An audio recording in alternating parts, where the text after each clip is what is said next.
Kirby explains why Biden is considering deploying troops to the Middle East. Breaking overnight, Israel says it has killed another leader of another Iranian proxy. We're talking about Mohammed al-Jabari of the Palestinian Islamic Jihad in Gaza. Now, this comes... It's gotta suck to be Muslim and, like, no one can use their first names, you know? Ever? At least the guys. Is there a girl equivalent? Does every girl in the Middle East get called something? They all have the same name? As President Biden is now considering sending over more U.S. defenses for Israel as the country prepares for an expected Iranian retaliation, which officials say could even include an attack on American forces. Biden also telling reporters he had a very direct call with the Israeli Prime Minister Thursday. I'm very concerned about it. I had a very direct meeting with the Prime Minister today. What? Very direct. We have the basis for a ceasefire. He should move on it, and they should move on it now. So much going on with this right now. Joining us right now from the White House, the spokesman to the White House National Security Council, John Kirby. John, thank you for coming in. So according to the readout of the Netanyahu call, Biden said that the United States would support Israel's defenses against threats, which would include new defensive U.S. military deployments. What does new defensive U.S. military deployments mean? I don't think it'd be good for me to get into too much detail on that, Kate, but I can tell you that we're always reevaluating our force posture in the Middle East to make sure that we've got what we need to defend ourselves, our troops, our facilities, but also our allies and partners such as Israel. No. We don't need to send troops to defend Israel. We give them weapons for that. I don't even think we should be doing that, but we have done that, so now we don't need to also send troops.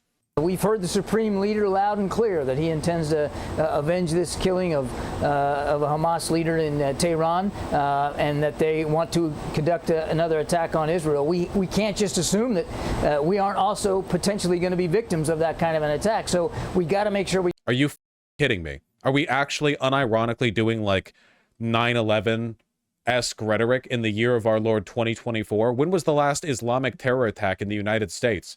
Israel was the one that did the attack.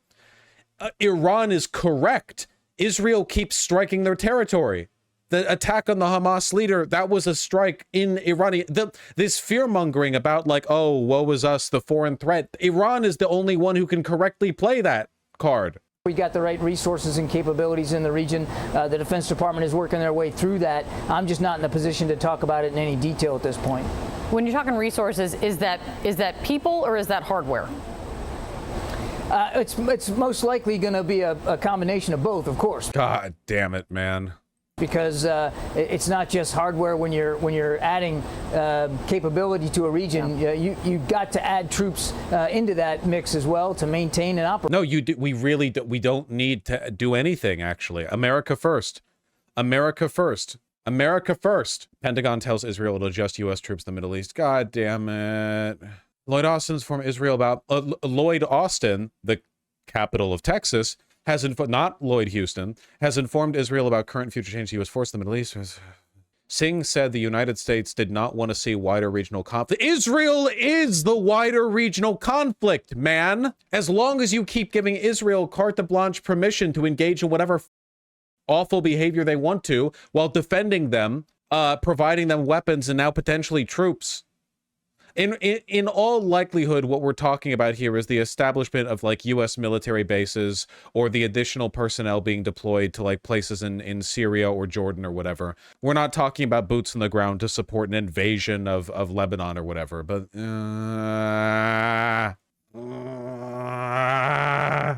they're talking about troops too, Comrade Champ.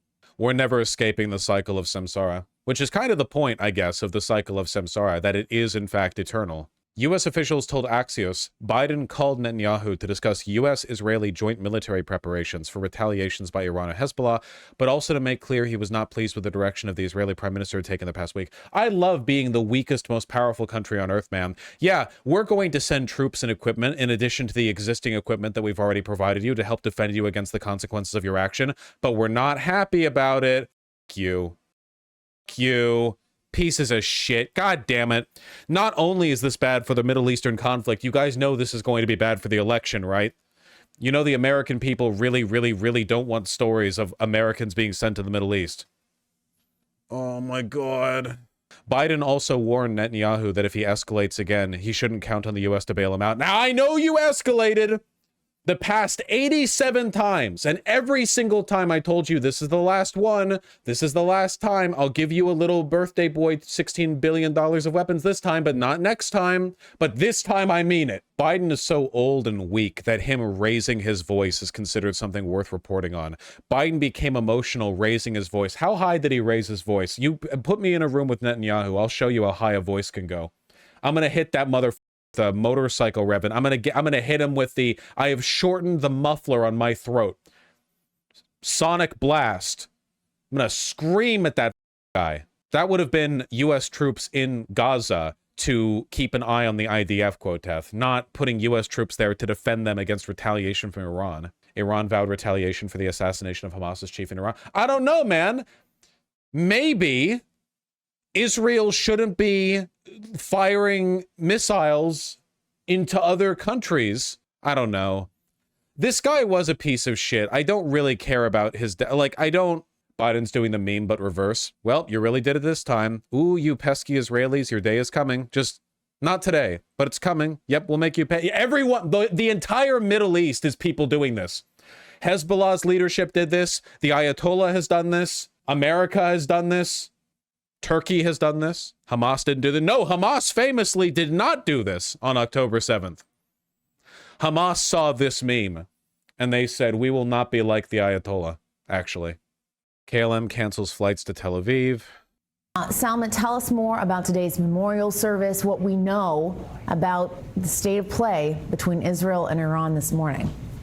You very much have a region on the edge, Jessica. People waiting with bated breath to see what the response, what retaliation will look like. If I can, just pull up those images again of this massive funeral procession, this massive service held in Tehran today with Ismail Haniyeh's casket being carried through the crowds right in the main city center. And I want to show you those pictures once more because there is a message in those images from Tehran. Iran is clearly saying, you did not just kill Haniyeh, because remember, they are accusing Israel, which has neither confirmed nor denied this assassination. It is saying you have messed with Iran at large. You have violated the sovereignty of this country. And Iran's supreme leader has promised, has vowed to fight back, to retaliate. But what does that look like? What are Tehran's options? It could directly strike Israel, but as you can imagine, that only escalates things further. As you heard the warnings there from the United States saying, look, we have to be cautious. This could cause the region to spiral deeper further into violence. The other option is that Iran could indirectly strike Israel, that is, via its proxy militias. It could activate its tentacles in the region from Yemen to Syria.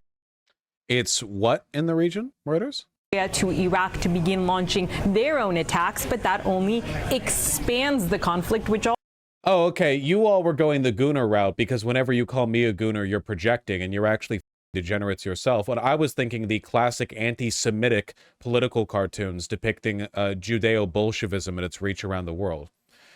Referring to any power as having its tentacles everywhere immediately in my mind evokes that imagery. And they do like doing that with Iran. Now, Iran does indeed have a lot of backed proxies in the region, but I just don't.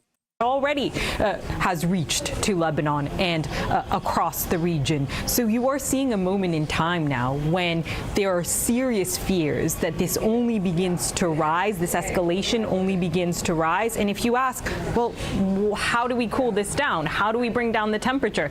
It's very difficult to see how that can happen. How can we bring down the I wonder, is there like perhaps a nation that is committed to a doctrine of a greater nation for more Lebensraum, where they illegally annex adjacent territory, engage in apartheid and genocide against the so-called ethnic inferiors within their own territory, and keep launching strikes on, I don't know, you know, Lebanon, Syria, Iran. We'll see how it develops. God damn it.